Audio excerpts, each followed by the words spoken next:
Hi hello welcome back to our channel Poojitha Bhupal. ఎలా ఉన్నారు అందరూ? నేను చాలా బాగున్నాను. మీరందరూ కూడా బాగుండాలి, సేఫ్గా ఉండాలని కోరుకుంటున్నాను. సో ఇవాళ వీడియో ఏంటి అంటే వెడ్డింగ్ వ్లాగ్ అనమాట. మా అక్క వాళ్ళ మరిది పెళ్ళి రిసెప్షన్కి అయితే ఇప్పుడు అటెండ్ అయ్యాము. సో రిసెప్షన్కి నేనైతే ఇలా రెడీ అయ్యాను అనమాట. చాలా డేస్ తర్వాత ఇలా రెడీ అయ్యాను, నాకు నేనే నచ్చాను అనమాట. చాలా గ్యాప్ తర్వాత ఇలా రెడీ అవ్వడం చాలా మంచిగా అనిపించింది. అండ్ మా లిటిల్ ప్రిన్సెస్ హోమ కూడా చాలా ముద్దుగా రెడీ అయ్యిందనమాట. ఫస్ట్ టైం తనకి ఇట్లా పట్టు పావడా వేసి ఇలా జ్యువెలరీ వేసి మంచిగా రెడీ చేయడం ఇదే ఫస్ట్ టైం అనమాట. చిన్నప్పటి నుండి కూడా ఎప్పుడు ఇలా రెడీ చేయలేదు. అండ్ ఇంకా మా కుందన్ అయితే వదలట్లేదనమాట. కాసేపు ఫొటోస్ తీద్దాం అంటున్నా, వాళ్ళ అన్న దగ్గరే ఉంది. వాళ్ళ అన్న అలా ఎత్తుకొనే ఉండాలంట. కుందన్ దగ్గరే ఉన్నిందనమాట మోస్ట్ ఆఫ్ ద టైం అంతా కూడాను. అండ్ ట్రై చేశాను, కొన్ని ఫొటోస్ వీడియోస్ కూడా తీసాను అనమాట. అవన్నీ కూడా ఇన్స్టాలో నేను పోస్ట్ చేస్తాను, ఒకసారి చూడండి. ఇన్స్టా ఐడీస్ మా పాపది అండ్ నాది రెండు కూడా డిస్క్రిప్షన్లో మెన్షన్ చేస్తాను, అక్కడ చూడండి. ఇంకా ఫొటోస్ తీయాలి అంటే సిగ్గుపడిపోతుంది, ఆ ఫేస్లోనే తెలిసిపోతుంది కదా, కొత్తగా సిగ్గుపడుతుంది అనమాట. ఒక మంత్లో ఒక చేంజెస్ అనేవి ఉంటూ ఉంటాయన్నమాట. వాళ్ళు పెరిగే కొద్దీ ఒకటి తెలుసుకుంటూ ఉంటారు. ఫుల్గా సిగ్గుపడుతుంది అందరూ రౌండప్ చేస్తానే చూస్తూ ఉంటే. ఇంకా అక్క వాళ్ళు, బాబాయ్ వాళ్ళు, తమ్ముళ్ళు, బావ వాళ్ళు అందరూ అయితే వచ్చేసారు. సో దగ్గర బంధువులు కాబట్టి అందరూ రిలేటివ్స్ వచ్చారనమాట. అందరినీ మంచిగా కలిసి కాసేపు కబుర్లు ఆడుకొని మంచిగా ముచ్చట్లు పెట్టుకున్నాం అనమాట మిడ్ నైట్ వరకు. సో ఇంకా అందరూ కూర్చొని అలా కాసేపు అయితే కబుర్లు చెప్పేసుకున్నాం. ఇంకా లోపల ధృతిని ధృవంతిని ఒక్క ఫోటో అయినా యాడ్ చేద్దాం అనుకుంటే అస్సలు దొరకట్లేదనమాట. ధృతి ధృవంతి అయితే ముగ్గురిని ఒక చోట పెట్టి ఫోటోనో వీడియోనో ఏదో ఒకటి తీద్దాము అనుకుంటే ఒకరు దొరికితే ఒకరు దొరకరు అనమాట. ఒకరిని పట్టుకొచ్చేలోపు ఇంకొకరు వెళ్ళిపోతారు. ఇంకా ధృతి ధృవంత్ హోమాకు ఒక్క ఫోటో కూడా దిగలేదనమాట ముగ్గురికి కలిపి. అసలు ఇక్కడ మంచిగా రెడీ అయి ఉంటారు, తీద్దాము ఫ్రేమ్ కూడా చేయించుకుందాము అనుకున్నారనమాట మా మమ్మీ వాళ్ళు అయితే. అది కుదరలేదు, ఒకరు ఒక చోట వెళ్ళిపోయినారు.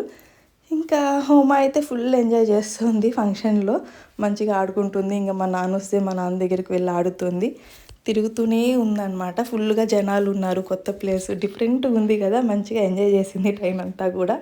అండ్ తను ఎండ్ వరకు ఇంటికి వెళ్ళేంత వరకు కూడా బట్టలు తీసేయాలి, ఆ జ్యువెలరీ పెరికేయాలి అలా ఏం చేయకుండా మంచిగా అయితే పెట్టుకునింది. కానీ ఆడుతూ ఉండిందనమాట, మంచిగా అన్నీ కూడా ఉంచుకునింది. ఇంకా చాలామందికి డౌట్ ఉంటుంది ప్రెగ్నెన్సీ టైంలో వెడ్డింగ్స్కి ఫంక్షన్స్కి ఇలా అటెండ్ అవ్వచ్చా అని. హ్యాపీగా అన్ని ఫంక్షన్స్కి అటెండ్ అవ్వచ్చు, బట్ జాగ్రత్తగా అటెండ్ అవ్వాలి అంతే.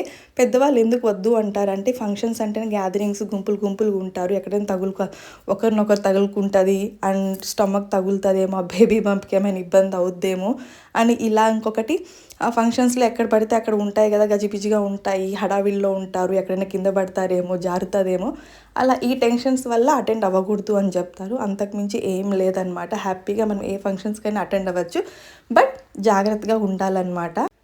నేను ఫస్ట్ ప్రెగ్నెన్సీలో కూడా అన్ని ఫంక్షన్స్ అటెండ్ అయ్యాను, ఇప్పుడు కూడా అన్నిటికీ అటెండ్ అవుతున్నాను అనమాట. ఇంకా ఫస్ట్ ప్రెగ్నెన్సీ అప్పుడు కూడా నేను వీడియోస్ అప్లోడ్ చేస్తే చాలామంది కమెంట్స్ చేశారు వెళ్ళకూడదు వెళ్ళకూడదు అని. ఇంకా సొంత అన్న మ్యారేజ్ కదా, వెళ్ళకుండా ఎలా ఉంటాము. అండ్ ఈ మ్యారేజ్ కూడా ఇంపార్టెంటే అనమాట, మా అక్క వాళ్ళ మధ్య కాబట్టి ఇది కూడా కంపల్సరీ, మా దగ్గర రిలేటివ్సే కాబట్టి కంపల్సరీ అటెండ్ అవ్వాలి. సో మీరు దగ్గరనే కాదు, దూరం వాళ్ళ రిలేటివ్స్ ఫంక్షన్స్ కూడా అటెండ్ అవ్వాలి అనుకుంటే ఇందాక చూపించిందంతా కూడా రిసెప్షన్ బ్లాగ్. ఇంకా ముహూర్తం మార్నింగ్ 4 to 5 అనమాట. ఆ టైంలో హోమాలు లేవలేదు కాబట్టి నేను కూడా వెళ్ళలేదు. అమ్మ నాన్న భూపాల్ పిల్లలు అక్క వాళ్ళందరూ ఇంకా అక్కడే ఉండిపోయారు. నేను హోమ అయితే ఇంట్లో ఉన్నాం. ముహూర్తానికి అయితే అటెండ్ అవ్వలేదు. ముహూర్తం తర్వాత మళ్ళీ 10 o'clock నుంచి మళ్ళీ అక్క వాళ్ళ ఇంటి దగ్గర లంచ్ అంతా కూడా ప్రిపేర్ చేశారనమాట. రిలేటివ్స్కి, గెస్ట్లకి అందరికీ కూడా.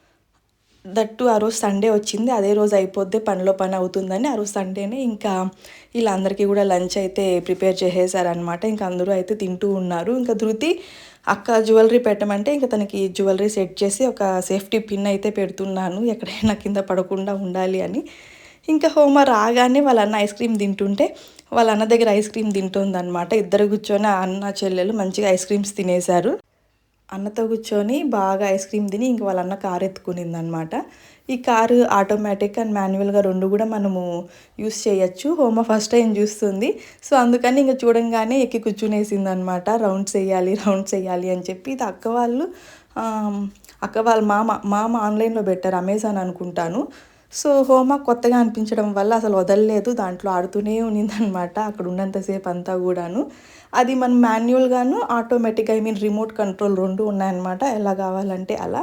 హోంవర్క్ అయితే ఇప్పుడే తెలీదు కాబట్టి ఇంకా తనని రిమోట్‌తో ఆపరేట్ చేస్తున్నారు. ఇంకా ఇక్కడ అంతా అక్క, అమ్మ, వదిన, పిన్ని వీళ్ళంతా గూడా వచ్చిన గెస్ట్‌లకి స్వీట్స్ అన్నీ గూడా రిటర్న్ పంపించడానికి అన్నీ ప్యాక్ చేస్తున్నారనమాట. ఇంకా భూపాల్ అయితే తను తినేసి నాకు గూడా ఫుడ్ అయితే తీసుకొచ్చేసారు. అక్కడ చేసిన అన్ని వెరైటీస్ కాకుండా అన్నీ నాకు కొన్ని నేనేవి తింటానో అవే సెలెక్టివ్‌గా తీసుకొచ్చారనమాట. సో, ఎప్పుడు గాని తను అన్నీ ఎన్నుంటే అన్ని ఐటెమ్స్ నాకెప్పుడు తీసుకురారు. నేను ఏవి తింటానంటే అవే తీసుకొచ్చేస్తారనమాట. ఇంకా నేను గూడా హ్యాపీగా కూర్చొని లంచ్ అయితే చేసేసాను. సో, ఇదండి ఇవాల్టి వ్లాగ్. ఈ వీడియో నచ్చితే like, share and subscribe. Bye bye.